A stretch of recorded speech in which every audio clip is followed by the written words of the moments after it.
मुंबईतल्या पॉश सोसायटीमध्ये माकडांचा हल्ला पाहायला मिळालेला आहे। माकडांच्या टोळीनं एका घरात गोंधळ घातलेला आहे। माकडांच्या हल्ल्यानं रहिवासी हैराण झालेत। माकड रहिवाशांवरही हल्ला करण्याची भीती व्यक्त केली जाते। माकडांच्या टोळीचा बंदोबस्त करा, रहिवाशांनी प्रशासनाकडे ही मागणी केली आहे। मुंबईतल्या कफ परेड भागामध्ये माकडांच्या टोळीनं हैदोस घातलाय। इथल्या रहिवासी सध्या माकडांमुळे त्रस्त झालेले आहेत। ही माकडांची टोळी 25 मजल्याच्या या इमारतीमध्ये खिडकीतून घरात शिरतात आणि घराची तोडफोड करतात। घरातील खाण्यापिण्याच्या वस्तूही चोरतात। इतकंच काय तर काही घरातील मद्याच्या बाटल्याही रिकाम्या करतायत। ही माकडं माणसांवरही हल्ला करतील की काय अशी भीती आता व्यक्त केली जाते। उंच उंच टॉवरमध्ये जाऊन दहशत पसरवणारी ही माकडं पाहून ही माकडं ट्रेनिंग घेतलेली असल्याचा भास होतो। त्यामुळे या माकडांमुळे हैराण झालेले रहिवासी आता माकडांच्या टोळीचा बंदोबस्त करण्याची मागणी करतायत।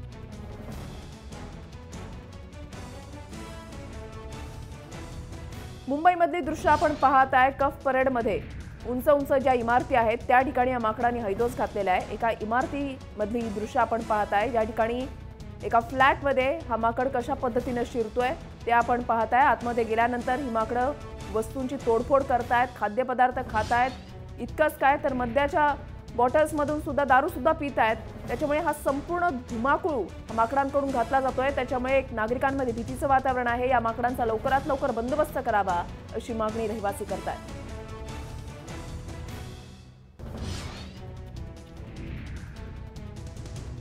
इथले स्थानिक नगरसेवक मकरंद नार्वेकर यांच्याशी या संदर्भात बातचीत केलेली आपले प्रतिनिधी विशाल सिंह यांनी।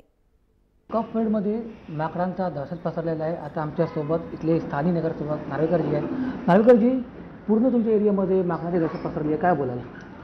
हा विषय खरोखर एक गंभीर विषय आहे, कारण गेल्या 7-8 दिवसापासून आम्ही जे बघतोय वेगवेगळ्या बिल्डिंग्समधून मला तक्रारी येत आहेत की तिकडे माकडं आढळली आहेत, ते घरात घुसले आहेत। घरात त्यांनी बऱ्याच ठिकाणी बऱ्याचशा घरांमध्ये त्यांनी एक म्हणजे नुसतं घरात घुसून बाहेर जाणं एक विषय असतो, पण इकडे घरात घुसून त्यांनी जे नुकसान केलं घरामध्ये आणि बऱ्याचशा लोकांच्या घरून हे काही चोऱ्या पण झालेल्या आहेत। तर माझ्या मते हे एक ऑर्गनाइज्ड क्राईम आढळून येत आहे, ज्याच्यावर अजून कोणत्याही खात्याने सरकारी खात्याने मात आणू शकलेले नाही। सर, तुमच्या घरात सुद्धा माकड घुसला होता, तिथे येऊन त्या माकडाने काय केलं? माझ्या घरी पण माकड घुसलेला आणि एक नाही 3 माकड होते ते, आणि ते घुसले। फॉर्च्युनेटली माझी लहान मुलं होती ती आतमध्ये होती, पण ड्रॉइंग रूममध्ये ते घुसले। त्यांनी जे खाण्याचे पदार्थ आहेत टेबलावर ते त्यांनी हातात घेतले, खायला लागले। बऱ्याच वेळ ते इकडे होते, पण जे मला म्हणजे मला SMS झाले आहेत लोकांचे, तक्रारी आल्या आहेत लोकांचे की जवळजवळ 5-6 घरांमध्ये ते माकड घुसले आणि त्यांनी दारू म्हणजे अल्कोहोलच्या बाटलीतून तोंड लावून बाटलीला दारू पित होते। हे सहजासहज माकड हे माझ्या मते तरी कोणतेही ॲनिमल दारू असं पिणार नाही अनलेस त्यांना ते म्हणजे सवय असली तर। आपल्याला असं वाटत नाही की ह्या माकडांना प्रॉपर ट्रेन केला गेला आहे? कारण हे माकड फक्त खात बीत नाही आहे, चोऱ्याही करतायत।